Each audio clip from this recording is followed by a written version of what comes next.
Hey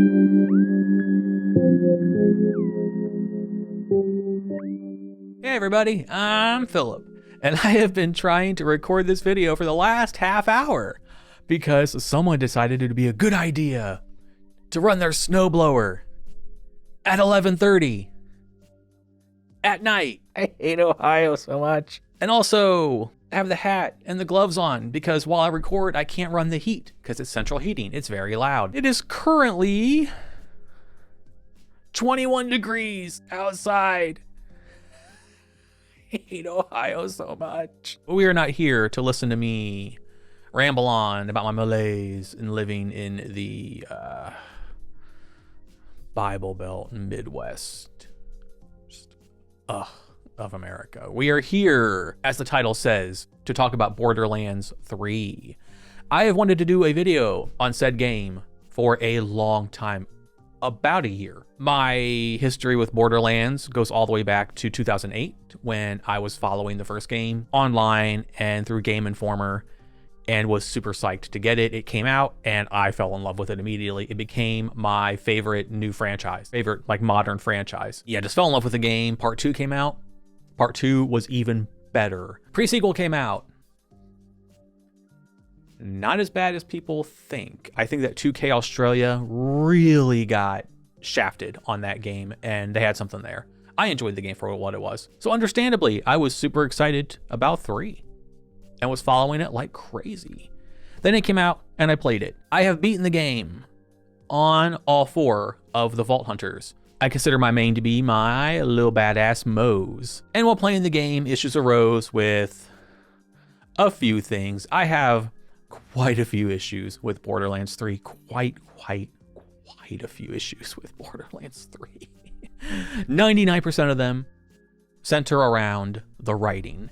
This is a different writing head writer for Borderlands 3, and it shows. So I have contemplated making a Borderlands 3 video for a while. I even started writing a script. I was really angry at the game for a while there, just from decisions that were made and things that just weren't done right. And as a longtime player, it felt like people who didn't understand the franchise were writing the franchise now, especially after coming off of the Tales version of the Borderlands series, which I didn't play, but I watched a 9-hour video on YouTube because I wanted the story, and that was amazing. I would highly recommend Tales from the Borderlands to anyone that hasn't played it or can't really do the Telltale games. Like I can't really get into that. Check out the videos if you can find them on YouTube if they're still up. So that long intro brings us up to a video by Ki11er, one of my favorite Borderlands 3 content creators, someone that I have followed for a long time prior to Borderlands 3. There's been a few videos he's put out that I've thought about reacting to, but this one, though, ladies and gentlemen, is the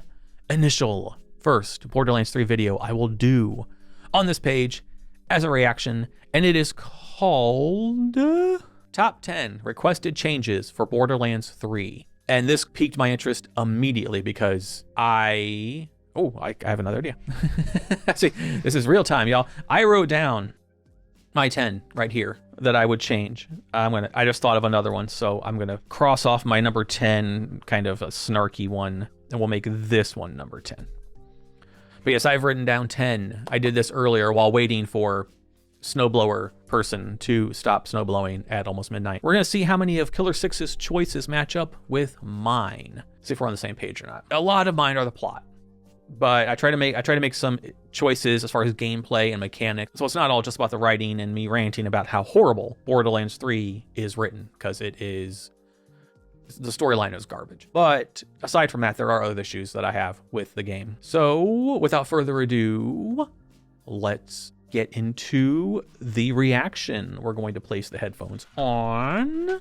What's going on, guys? Ki11er back with another Borderlands Top 10 video, and this time we're taking a look at the 10 most requested features for Borderlands 3. We're looking at the things that will most improve the overall experience of Borderlands 3 with this list, and who knows, maybe if you smack that like button, Gearbox will make some or all these things a reality. Okay, so this is quality of life changes then. So a lot of my story, 5 of my 10 are story related. So this will be interesting to see what he has to say. This will be in no particular order, but the top 3 will be my 3 favorites. With that said, let's get started. Number 10. Getting the list started is one that I think would be a big hit in the Borderlands community: the ability to respec anywhere at any time without spending any of your money. Some games offer this level of customization, but for Borderlands 3, being able to respec before Wotan or Anathema and the takedowns isn't possible since there's no respec station like there often was in Borderlands 2 before raid boss fights. Giving us the option to respec right from our menu would allow us to change up our playstyle based on weapons that we find in an area without having to go back to Sanctuary and pay money for the change. Or give us, like how in Warcraft you can have your main spec off spec and you can just switch between them. Give us multiple loadouts. That's not on my list, but he makes a good point. I don't mind. I get it. I'm pretty comfortable with the way Mo's is spec'd. She's pretty much Jill of all trades. She can just annihilate everything, including Wotan. I would rather have the ability though to dip into two different builds. Like do I have a mostly flipper based build right now where it's about splash damage and healing and incendiary, but it'd be cool to have also the ability to do a deathless build, because I did that before as well and it was a lot of fun. Or maybe go back to a grenade oriented build, which was my first build before Gearbox nerfed it into the ground. I agree with it, but I would change it just a hair to include multiple loadouts. Number 9. Coming in at number 9 is Dialogue Skip. Tired of talking to Lilith, sick of waiting for Tyreen to tell you about her evil plans? Well, with a Dialogue Skip option, we could speed up playthroughs, giving players an incentive to play again. Combine this with the removal of requiring us to go down to a drop pod door to travel to new locations, and add a fast travel right on the bridge of Sanctuary 3, and suddenly talking to Lilith isn't quite as tedious. Any solution to this problem would be beloved by all fans. Yes. I'm speaking right now to my best friend and co-op buddy, TJ. How many times that we were playing, just recently even, do I bitch about the dialogue and the talking? How many times? Take a shot every time I say, just shut up. Because I play now with the sound off, because I hate the dialogue. I hate the story. I've beaten the game with all 4 Vault Hunters once. I have multiples of some because we don't have the loadouts. So I like to have, a fadeaway flak and a rack attack flak, stuff like that. I like to have more than one kind of Vault Hunter build. We started playing the game again on true Vault Hunter mode just to get through it, and we did. And we got to the handsome jackpot, and we just kind of stopped. We're kind of on the same page. We're like, I'm so sick of this game. It's not fun. It needs tweaked. And we went to Diablo, a game that's been out for 10 years and is still highly playable and highly enjoyable. Anyway, let's move on. Number 8. At number 8 on this list, let's talk about matchmaking. Now, I'm not sure what exactly is going on with the matchmaking system in Borderlands 3, but it is absolutely not working as intended. Perhaps this is an unintended side effect of having so many mayhem levels, or maybe there's something wonky in the code. Whatever the case, the matchmaking system needs a serious revamp. Possibly even a system where people can start lobbies that are publicly viewable and joinable. Phantasy Star Online had this system on the Dreamcast 20 plus years ago, so I would love to see something like this now in Borderlands 3. Numbers. That doesn't affect me as much. I don't do matchmaking. I only play with TJ. I did try the first 6-7 months to do random party groupings and parties and stuff. I was on a Borderlands 3 Facebook page, which was really awesome. The community was really great, but it reminded me of why I only choose to co-op with one person, play with one person. A lot of racial slurs, a lot of derogatory stuff. It was a bunch of try-hard white boys saying stuff that they thought was cool. And I'm like, I'm the wrong crowd for this. It does not impress me. It makes you look stupid. And after a while, I got bored of it and I didn't do it anymore. So yeah, the matchmaking doesn't really affect me as much because I don't like to play with strangers. And the grouping I did in 2019 reaffirmed why. Number 7 is all about those beloved loot enemies: Chubby Skags, Bloated Rack, Loot Tinks, Thieving Jabbers, Amber Lambs, Coffer Ants, Shiny Grogs. All of these are examples of enemies that show up so rarely that they absolutely need to have their own dedicated loot drops, and those drops should be some of the best items in the game. This would reward us for exploration of maps and actually pay attention to the enemies that we're killing. I went Shiny Grog hunting in Proving Grounds a while back, and it was a ton of fun. Now, if only those Shiny Grogs had a chance to drop some really awesome rare loot. Something something that you could hold up and say, yeah, I farmed that. This would also allow the devs to further spread out the loot pools. Items like the Hellwalker could be moved to Thieving Jabbers and off of Road Dogg, who already has 2 other drops in his loot pool. The Trevinator would be an awesome and exciting drop from Chubby Skaggs as a homage to Trevor Eastman, who was a huge fan of the Borderlands series. The Becca, which doesn't even have a drop source other than completing the Hammerlock hunts, could be put in the loot pool for the Shiny Grog. There's so many options, and it's a shame that these rare enemies don't feel special in Borderlands 3. Yep. Actually have on my list here, number 4 deals with the legendary drops. Not specifically what he said, but I 100% agree with it. Legendary drops in general, I have a huge issue with in the game right now. And what he said would really go a long way to remedy one of my issues with the drop rate and the drops in general. So yeah, we kind of have a similar agreement there on that one. 6. At number 6, I would love to see the Crazy Earl's Veteran Rewards machine be added to each DLC as a way to use Iridium to rebuy quest rewards or even purchase new versions of legendary items from that DLC. Currently, the Veteran Rewards machine only allows you to get base game quest items via the machine on Sanctuary 3. Adding a machine to each DLC in the main hub for each area would be an awesome way to allow us to grab new versions of quest rewards, since anointments are so problematic with farming. Using this, you could farm up a splash damage Scoville from DLC 1, or a perfect Pearl of Ineffable Knowledge artifact from DLC 2, maybe even a Rico shield, or make it so you can get random legendary items from each DLC, including quest rewards, and add in things like the OPQ system, Wedding Planner, No Pew Pew, Yellow Cake, Fish Slap, and so many more. This solves 2 problems, lack of use for Iridium and a way to get better versions of quest rewards or limited time items that were for events that we participated in. Yes. I did not get an OPQ. I got 1 Fish Slap. I didn't play the cartel event until almost the very end due to some stuff that was going on. And I didn't get a lot of the guns and gear that was specific to that event. And you can have somebody dupe it for you, but I'm kind of one of those, like, I like to earn my gear. I'm one of those nerds. So yeah, once you start listing that stuff off, like a new Scoville. Yeah, like a Scoville with my Incendiary Moes, my Firestarter build. Oh yeah. Yeah, that'd be nice. So definitely. On my list also is some kind of use for Iridium. He brings that up. I have almost 35,000, I think, Iridium, and I have nothing to do with it. So, yeah. Coming in at number 5, let's talk about fixing the Guardian Takedown. For better or worse, this raid was a bit of a flop. It absolutely has its merits, however. Both boss encounters are exceptionally fun in my opinion, but the whole raid is mired by the crystal phases, the wonky platforming, enemies being able to bump you off the map with a gentle nudge because of low gravity, which also makes trying to revive teammates just abysmal, and the loot. God, the loot. There's nothing worse in the Guardian Takedown, in my opinion. I can suffer through the crystal phases, the platforming, all that, but when you kill these invincible bosses and they drop you a Malik's Bane, Polybius, and a bunch of other junk, and not a single raid-specific legendary, well, that's a problem. Gearbox did an awesome job on the Malon takedown loot. Both Wotan and the Valkyries drop a ton of loot, including guaranteed raid-specific loot. This has to happen for Guardian Takedown. And please, please give us checkpoints after both crystal phases and or right before each boss. That way, if we do get bumped off a platform, we start right before the boss again, because there's nothing more disheartening than getting to an Antithema and then having some weird wonky mechanic fail, and then you fall off the map, and then you have to go all the way back to do crystals again. No, at that point, I just give up. Now, an even better solution, in my opinion, would be to give us an option to pay Iridium to skip right to Anathema and or Scourge. Make it costly. We don't care. Most of us are sitting on tens of thousands of Iridium right now. We want to chase loot. Let us do that in a much more fun way.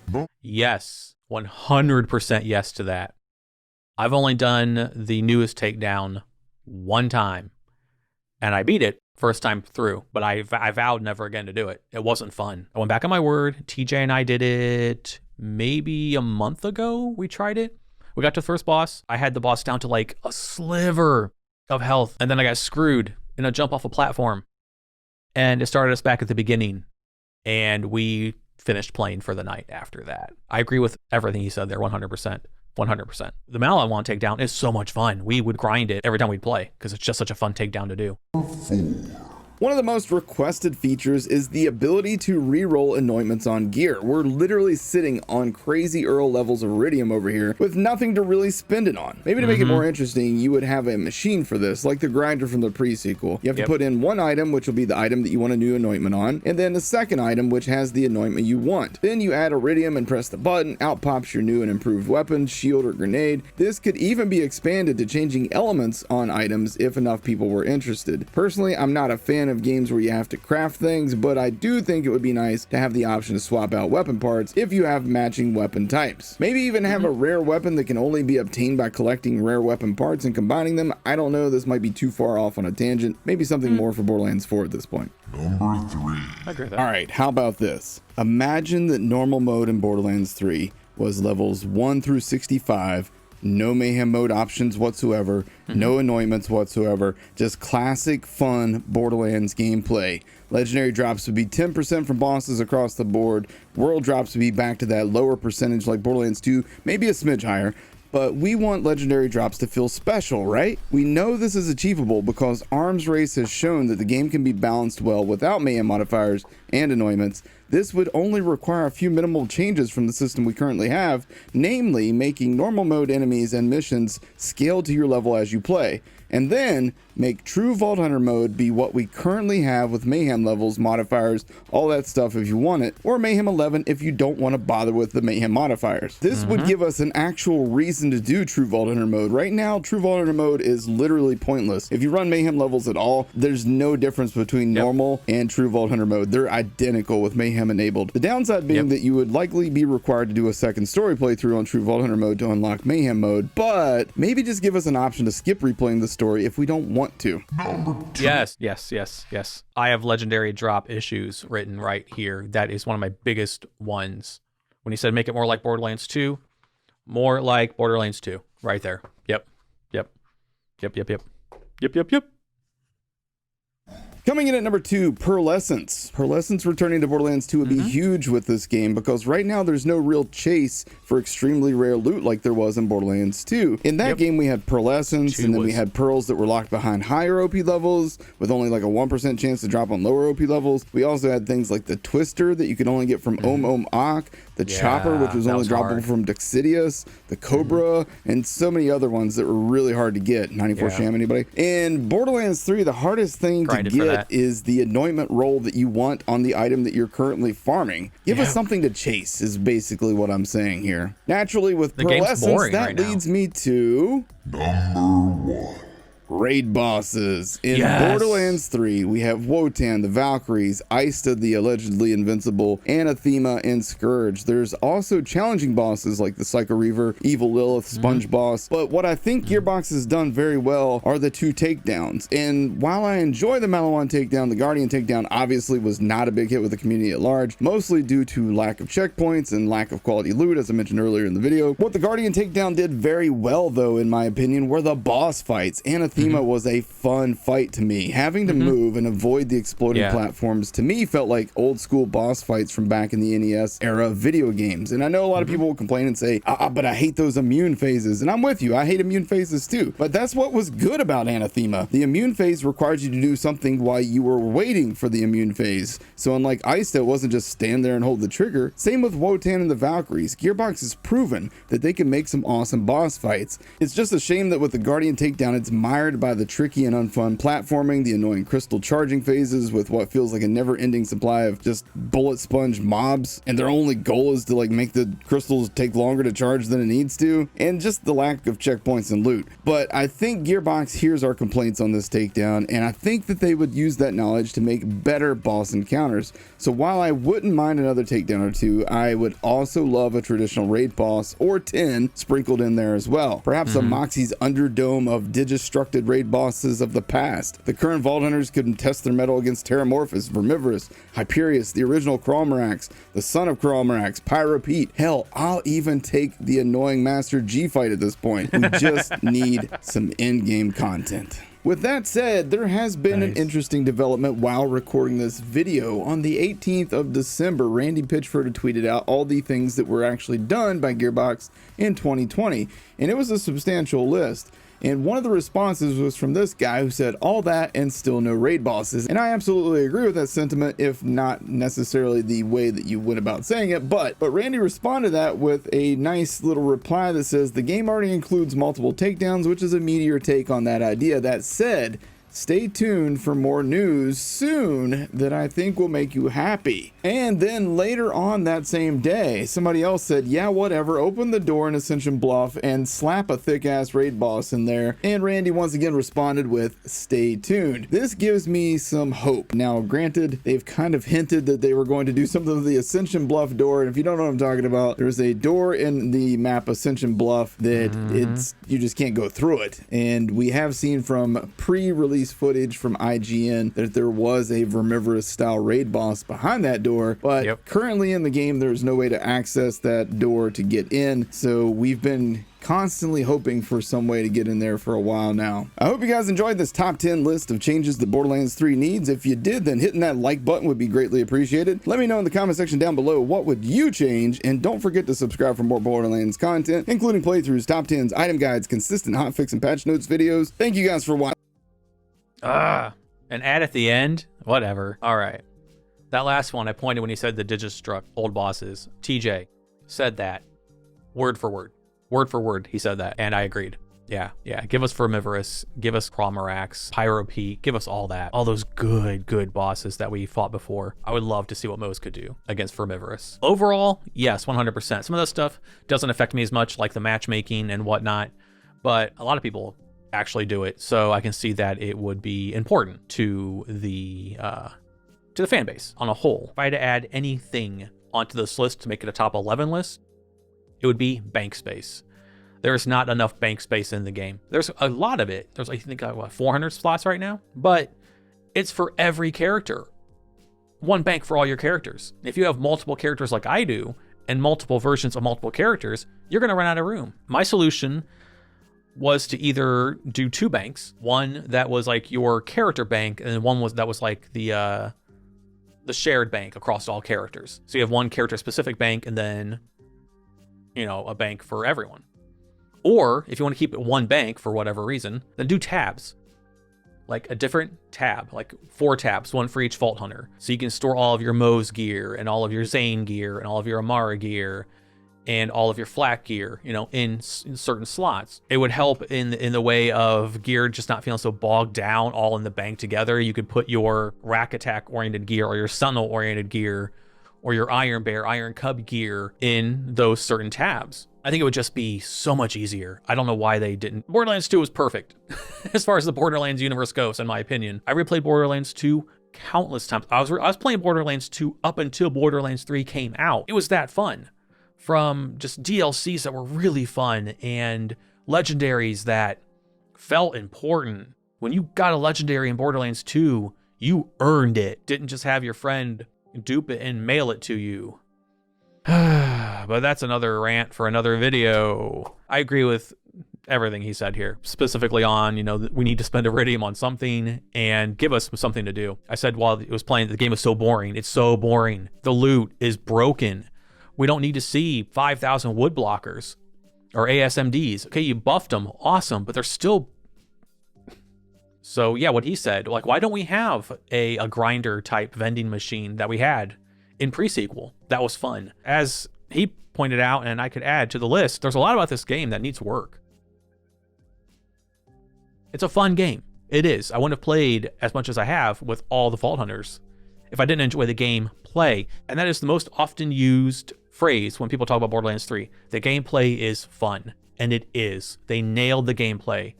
They bankrupted the story to no end, and this video's already gone on long enough. I won't get into that, but maybe in the future I will do my initial rant that I wanted to do in December of 2019 about Borderlands 3. But that is all we're going to do for now. As always, I don't have a fancy outro, so I'll simply say thank you very much for watching, and I will see you in the next one. Goodbye.